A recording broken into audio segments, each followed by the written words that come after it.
السلام علیکم ورحمۃ اللہ وبرکاتہ۔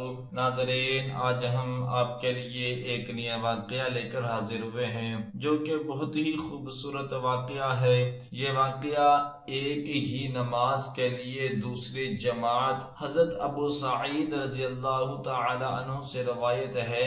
کہتے ہیں کہ ایک آدمی مسجد میں اس وقت آیا جب رسول اللہ صلی اللہ علیہ وسلم نماز سے فارغ ہو چکے تھے۔ آپ صلی اللہ علیہ وسلم نے فرمایا، تم میں سے کون ایسا ہے جو اس کے ثواب میں اس کے ساتھ تجارت کرے؟ تو ایک آدمی کھڑا ہو گیا، اس کے ساتھ نماز ادا کی۔ سامعین محترم، امام ابو عیسیٰ الترمذی رحمۃ اللہ علیہ نے آج کی زیر مطالعہ حدیث کو اپنے سنن میں نقل فرمایا ہے۔ حدیث کے راوی جلیل القدر صحابی حضرت ابو سعید رضی اللہ تعالی عنہ ہیں، جو ایک شخص کا مختصر واقعہ نقل کرتے ہیں۔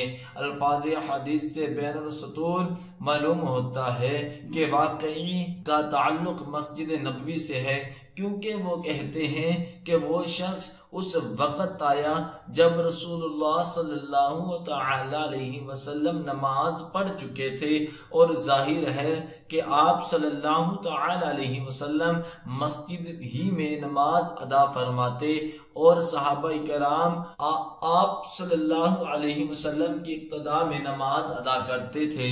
اب یہ صاحب مسجد میں پہنچے ہیں، انہیں نماز با جماعت چلے جانے کا یقیناً قلق ہوا ہوگا۔ رسول اللہ صلی اللہ تعالی علیہ وسلم نے ان کی حیت قضائی سے اندازہ لگایا کہ انہیں دکھ ہے کہ وہ جماعت میں شریک نہ ہو سکے، اور جو ثواب نماز با جماعت کا مل سکتا ہے وہ اس سے محروم ہو گئے ہیں۔ لہٰذا آپ صلی اللہ تعالی علیہ وسلم نے مسجد میں موجود صحابہ کرام کو مخاطب فرمایا کہ تم میں سے کون ہے جو اس کے ساتھ ثواب کے حصول کے لیے تجارت کرے، تاکہ اس کی بھی تسلی ہو جائے کہ اس کی نماز جماعت سے ہو گئی ہے، اور اس کا اجر و ثواب بھی مرتب ہو جائے گا، اور جو اس کے مقتدی کی حیثیت سے اس کا ساتھ دے گا اس کو بھی اللہ اجر عطا فرمائے گا۔ چنانچہ آپ صلی اللہ تعالی علیہ وسلم کے اس ارشاد پر ایک صاحب کھڑے ہوئے اور ان کے ساتھ نماز ادا کر لی۔ ظاہر ہے کہ آنے والے صاحب کی نماز فرض نماز تھی، اور دوسرے صاحب جو پہلے ہی فرض نماز ادا کر چکے تھے، ان کی نیت نفل نماز کی ہوگی، اور اس طرح نماز پوری ہو گئی۔ اب اس ساری صورتحال میں جو بات سامنے آتی ہے وہ یہ ہے کہ ایک نماز کے لیے الگ الگ دو جماعتیں ہوئی۔ اس حدیث سے جماعت ثانیہ کا جائز ہونا معلوم ہوتا ہے، یعنی اگر کچھ لوگ مسجد میں اس وقت آئے جب جماعت ہو چکی ہو تو وہ اپنے میں سے ایک کو امام بنائے اور اس کے پیچھے نماز ادا کر لے۔ اسی حدیث کو مد نظر رکھتے ہوئے علماء امت کا ایک طبقہ جماعت ثانیہ کا قائل ہے، جیسا کہ خود امام ترمذی رحمۃ اللہ علیہ نے اس کی نشاندہی فرمائی ہے، جبکہ سلف صالحین اور علماء امت کا ایک طبقہ جماعت ثانیہ کی حوصلہ افزائی نہیں کرتا۔ اصل حقیقت یہ ہے کہ جب نماز با جماعت سے متعلق احادیث کو یکجا کر کے دیکھ نہ لیا جائے، مسئلہ کی تہ تک نہیں پہنچا جا سکتا۔ چنانچہ محدثین کرام نے نماز با جماعت سے متعلق جتنی احادیث جمع کی ہیں، ان کے مطالعہ سے با جماعت نماز کا فلسفہ اور حکمت یہ معلوم ہوتی ہے۔ اس کے ذریعے امت مسلمہ کی شرازہ بندی کی گئی ہے، اور اسے بکھرنے سے محفوظ رکھنے کا ایک عبادتی طریقہ قائم کیا گیا ہے، اور تاکید کی گئی ہے کہ ہر مسلمان مقررہ وقت میں مسجد میں پہنچے اور ایک ہی امام کی اقتداء میں نماز پڑھے، اور دن میں 5 بار اس عمل کو دہرائے۔ اتفاق و اتحاد اور اجتماعیت کا یہ عمل ایک گھٹی کی طرح قلب و ذہن سے سرایت کرتا ہے، اور بستی والوں محلے والوں، شہر والوں اور قصہ والوں کو باہم و دیگر مربوط رکھتا ہے۔ اگر مسجد میں ایک نماز کے لیے ایک ہی جماعت پر زور نہ دیا جائے اور آپشن کھلا رکھا جائے کہ جب بھی کوئی شخص دیر سے مسجد میں پہنچنے تو وہ اپنے طور پر دوسری پھر تیسری اور علی حاضل قیاس چوتھی جماعت کی قطار بنا دے تو ہم بخوبی سمجھ سکتے ہیں کہ نماز با جماعت کی اصل حکمت کہیں بہت پیچھے رہ جائے گی۔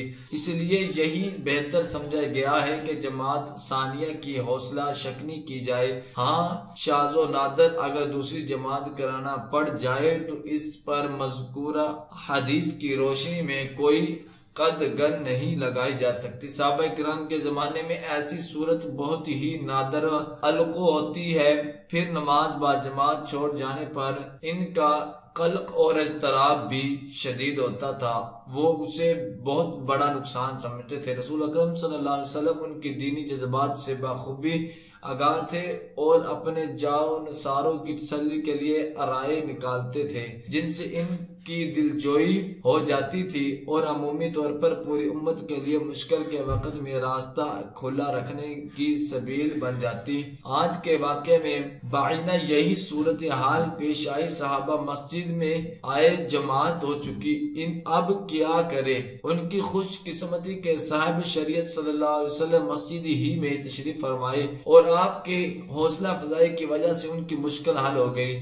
سامعین، اب اس ساری صورتحال کو مد نظر رکھتے ہوئے علماء امت نے جو فتویٰ جاری کیا ہے وہ یہ ہے کہ ایسی مساجد جن میں تمام اعمال ایک نظم و نسق کی تابع ہے، یعنی نماز کے اوقات متعین ہیں، باقاعدہ مؤذن مقرر ہے جو اذان دیتے ہیں، ائمہ کرام متعین ہیں جو امامت کے فرائض سے انجام دیتے ہیں، جو ایسی مساجد میں ہر نماز کی ایک ہی جماعت کو وتیرہ بنایا جائے، یہاں کے اکائی کو دوئی میں نہ بدلا جائے اور جماعت سے رہ جانے والا شخص یا اشخاص مسجد میں پہنچ کر دوسری جماعت کا اہتمام نہ کرے بلکہ اپنی علیحدہ نماز ادا کرے، چونکہ وہ اپنے گھر، دفتر یا دکان سے نماز با جماعت کی نیت سے نکلے تھے۔ اس لیے اللہ عز و جل کی ذات بابرکات سے امید ہے کہ انہیں جماعت کا ثواب اور اجر عطا فرمائے گا۔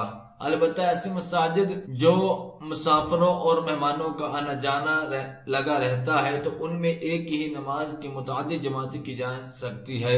ہمارے کچھ سامعین کے ذہن میں شاید یہ بات آئے کہ حرم مکی اور حرم مدنی میں اکثر دیکھا گیا ہے کہ جماعت سے رہ جانے والے بہت سے لوگ اپنی اپنی جماعت کرا لیتے ہیں۔ صورت الحمدللہ ہم نے بھی یہی دیکھا ہے کہ یہ عمل کثرت سے وہاں پایا جاتا ہے کہ ایک ہی نماز کی درجنوں جماعتیں ہو جاتی ہیں، مگر ہم ادب سے گزارش کریں گے کہ ان پاکیزہ اور رشک عدن مقامات میں اللہ عز و جل اور اس کے رسول صلی اللہ علیہ وسلم نے ان دیکھی اور ان سنی مراعات دے رکھی ہے، جن میں سے ایک متعدد جماعتوں کا مسئلہ بھی ہے۔